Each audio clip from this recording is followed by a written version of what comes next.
দেখছেন কলকাতা টিভি, ভাস্বতী রয়েছে আপনাদের সঙ্গে। আর শুরুতে যে খবরে নজর রাখবো, দীঘায় জগন্নাথ মন্দিরের আজ মহাযজ্ঞে পূর্ণাহুতি দেবেন মুখ্যমন্ত্রী মমতা বন্দ্যোপাধ্যায়। সকাল থেকেই শুরু হয়েছে সেই মহাযজ্ঞের আয়োজন।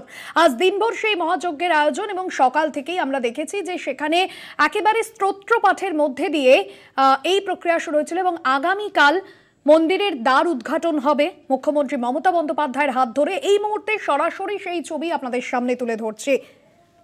মমতা বন্দ্যোপাধ্যায় কি বলছেন শুনবো।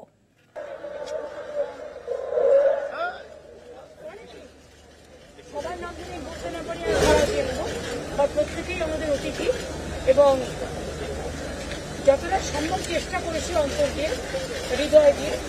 ধর্ম তো কখনো মুখে প্রচার করা হয় না, ধর্মটা হচ্ছে হৃদয়কে ছুঁয়ে যায়।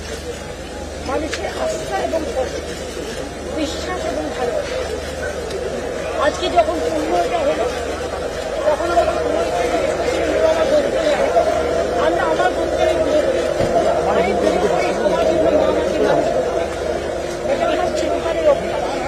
তাই সব মামাটি মানুষ ভালো থাকলে আইন থাকে, তাই সবার হয়ে এটাকে অর্জন করা হয়েছে। আপনাদেরও অনেক ধন্যবাদ। কালকে বেলা 2:30 থেকে প্রোগ্রাম শুরু হবে এবং 3টের সময় দ্বার উদ্ঘাটন হবে। দ্বার উদ্ঘাটনের প্রোগ্রাম কমপ্লিট হয়ে যাওয়ার পর থেকে পাবলিকের জন্য খুলে দেওয়া হবে। কালকে তো কালচারাল অনুষ্ঠান হবে দিদি। হবে, এখানে রূপঙ্কর এসছে, নচিকেতা এসছে, অদিতি এসছে, তারপরে ওদিকে রোনা গাঙ্গুলি এসছে, জিৎ গাঙ্গুলি এসছে, ওদিকে রচনা দেব আসছে, রচনা জুন থেকে শুরু করে সবাই এসছে, সায়ন্তিকা আরো অনেকে আমি দেখলাম। দেবলীনা অনেকেই দিদি বাইরে থেকে কেউ এসছে এখনো দিদি বাইরে থেকে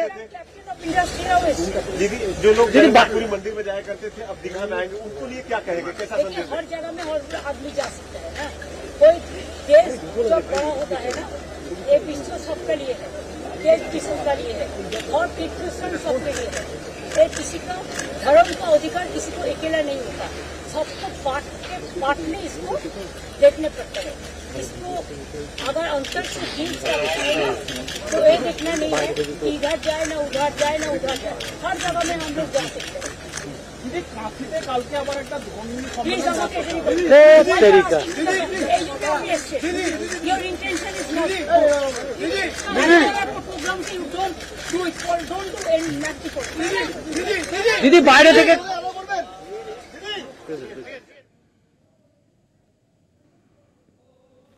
সরাসরি নজর রেখেছিলাম মুখ্যমন্ত্রী মমতা বন্দ্যোপাধ্যায়। তিনি বক্তব্য রাখছিলেন এবং আগামীকাল মন্দিরের দ্বার উদ্ঘাটন হবে এবং তারপরেই সাধারণ পুণ্যার্থীদের জন্য মন্দির খুলে দেওয়া হবে। তবে আজ থেকে মন্দিরে সাধারণের প্রবেশে নিষেধাজ্ঞা জারি করা হয়েছে। এই মুহূর্তের যে ছবি আপনাদের সামনে তুলে ধরছি, বেশ কিছুক্ষণ আগেই মুখ্যমন্ত্রী মমতা বন্দ্যোপাধ্যায় তিনি বক্তব্য রাখছিলেন। দীঘার জগন্নাথ মন্দিরে আজ দিনভর নানান নিয়ম রীতির মধ্যে দিয়ে কিন্তু যজ্ঞের আয়োজন করা হয়েছিল এবং দ্বার উদ্ঘাটনের আগে আজ দিনভর দীঘার জগন্নাথ ধামে যজ্ঞ চলছে। বিকেলেই পূর্ণাহুতি দেবেন মুখ্যমন্ত্রী মমতা বন্দ্যোপাধ্যায়। আগামীকাল অক্ষয় তৃতীয়ায় দ্বার উদ্ঘাটন হবে দীঘার জগন্নাথ মন্দিরে। তার আগে আজ বিশেষ হোম যজ্ঞের আয়োজন করা হচ্ছে মন্দিরে এবং মমতা বন্দ্যোপাধ্যায়ের হাত ধরেই সৈকত নগরী দীঘায় জগন্নাথ ধামের দ্বার উদ্ঘাটন হবে। তার আগে দীঘা জুড়ে সাজো সাজো রব। এই মুহূর্তের যে ছবি আপনারা দেখছেন, যে হোম যজ্ঞের আয়োজন করা হচ্ছে, ইতিমধ্যেই মুখ্যমন্ত্রী রয়েছেন সেখানে। দুর্গাদাস বন্দ্যোপাধ্যায় রয়েছেন আমাদের প্রতিনিধি ফোন লাইনে। দুর্গাদাস, এই মুহূর্তে যে ছবি আমরা দেখছি, মুখ্যমন্ত্রী মমতা বন্দ্যোপাধ্যায় তিনি পূর্ণাহুতি দিচ্ছেন যজ্ঞে, কি ছবি ধরা পড়ছে? দেখো, এই পূর্ণাহুতির ক্রিয়াকর্ম শুরু হয়েছে প্রায় 1 থেকে 1.5 ঘন্টা আগে এবং মুখ্যমন্ত্রী পুনরায় আবার সেখানে রয়েছেন, সেখানে গেছেন। সেখানে ইতিমধ্যেই যজ্ঞের আগুন নিভিয়ে ফেলা হয়েছে এবং যজ্ঞের যে ধোঁয়া সেইটা অত্যন্ত পবিত্র জিনিস বলে হিন্দু সমাজে মনে করা হয় এবং সেই কারণে তাকে আবার নিয়ে যাওয়া হয়েছে এবং শেষে যজ্ঞ ঠান্ডা করার জন্য যে দুধ, ঘি থেকে শুরু করে দই থেকে শুরু করে বিভিন্ন দ্রব্যাদি দেওয়া হয় সেটাই তিনি শেষে দিচ্ছেন। এবং সব থেকে বড় কথা, আগামী কালকে দ্বার উদ্ঘাটন হবে সাধারণ মানুষের জন্য। তিনি এই দীঘার বুকে যে এত বড় জগন্নাথ, বলরাম, সুভদ্রার যে শ্রীক্ষেত্র তিনি তৈরি করলেন তা উন্মুক্ত করে দেবেন। সব থেকে বড় কথা হচ্ছে যে তিনি এই যে একটা এত বড় যে একটা মন্দির করলেন বা শ্রীক্ষেত্র করলেন, সেখানেই তার দায়িত্ব কর্তব্য যে শেষ হয়ে গেল না। তিনি প্রতি মুহূর্তে, অর্থাৎ গতকাল তিনি এসেছেন, গতকাল থেকে অপাগত যাদেরকে ইনভাইট করা হয়েছে, যারা এসেছেন, সেখান থেকে শুরু করে তাদের প্রত্যেকের খোঁজ খবর রাখা, তারা কোনো থাকতে অসুবিধা হচ্ছে কিনা, খাওয়ার কোনো অসুবিধা হচ্ছে কিনা, এবং তিনি নিজে পুরো এলাকাটিকে বারবার ছুটে যাচ্ছেন, দেখছেন যে কোনো জায়গায় কোনো ক্ষেত আছে কিনা, এই মন্দিরকে কেন্দ্র করে চতুর্দিকটা ঠিকঠাক করে সেজে উঠেছে কিনা, মানুষ আগামী দিনে আসবে তারা শুধুমাত্র যে এখানে দীঘাতে সমুদ্র স্থানে আসবে আগামী দিনে তা নয়, শ্রীক্ষেত্র হিসাবে পুরী বদলে তারা এখন থেকে অনেকেই আসবেন আবার এই দীঘাতে যে নতুন শ্রীক্ষেত্র তৈরি হয়েছে।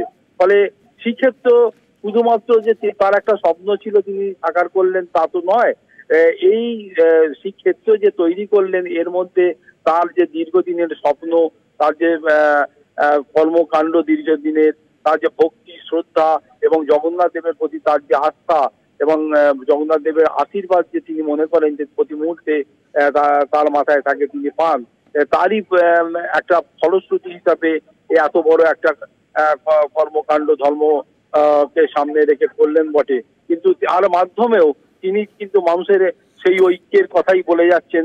তিনি কিন্তু মানুষের কাছে ধর্মর কোনো দিদির বা হিন্দু ধর্ম বা কোনো একটি মানে ধর্মকে তিনি তুলে ধরার যে রাস্তায় নেই, তিনি যে সকলকে নিয়ে চলতে চান, তিনি যে সম্প্রীতির বার্তা নিয়ে চলতে চান, সেই বার্তাই তিনি বারবার দিয়ে যাচ্ছেন।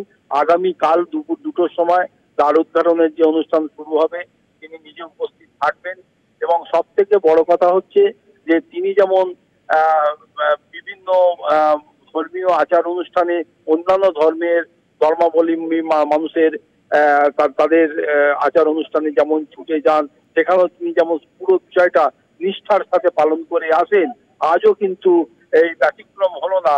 এই দীঘার বুকে নতুন শ্রীক্ষেত্রের যে সূচনা হলো, সেই সূচনা লগ্নেও তিনি কিন্তু বারবার তার এই ভক্তি শ্রদ্ধা, তিনি তার একাগ্রতার কথাই বিষয়টাই কিন্তু বারবার ফুটে উঠলো, এবং তার টানেই কিন্তু বলা যেতে পারে যে দূর দূরান্ত থেকে সাধারণ মানুষ যেমন ছুটে এসেছে, যেমন টলিউডের বিভিন্ন যারা অভিনেতা অভিনেত্রী যারা রয়েছেন, যারা গায়ক গায়িকারা রয়েছেন, সেখান থেকে রাজনৈতিক ব্যক্তিত্ব থেকে শুরু করে যে সমস্ত ব্যবসাদাররা রয়েছেন, বড় বড় বিজনেস ম্যাগনেট যারা রয়েছেন, তারা থেকে শুরু করে সাংসদ থেকে শুরু করে বিধায়ক থেকে শুরু করে কে নেই আজকে যেন চাঁদের হাট বলা যেতে পারে এই শ্রীক্ষেত্রেতে। আর যেদিকে তাকানো যায় কাউকে না কাউকে দেখা যায়, এমনকি দল ত্যাগ করে একটা সময় যখন চলে যাওয়া সেই শোভন চট্টোপাধ্যায়কেও আজকে কিন্তু এই শ্রীক্ষেত্রে দেখা গেল, এবং তিনিও যে অতিথির আসনে ছিলেন তার বর্তমান স্ত্রীকে নিয়ে, সেটাও শুধুমাত্র যে রাজনৈতিক বিষয়টা নয়, তিনি যে মেলান, তিনি যে মেলালেন, তিনি যে মেলাবেন সেটাকেই আবার প্রমাণ করলেন। ধন্যবাদ জানাবো দুর্গাদাস বন্দ্যোপাধ্যায় ছিলেন প্রতিনিধি ফোন লাইনে।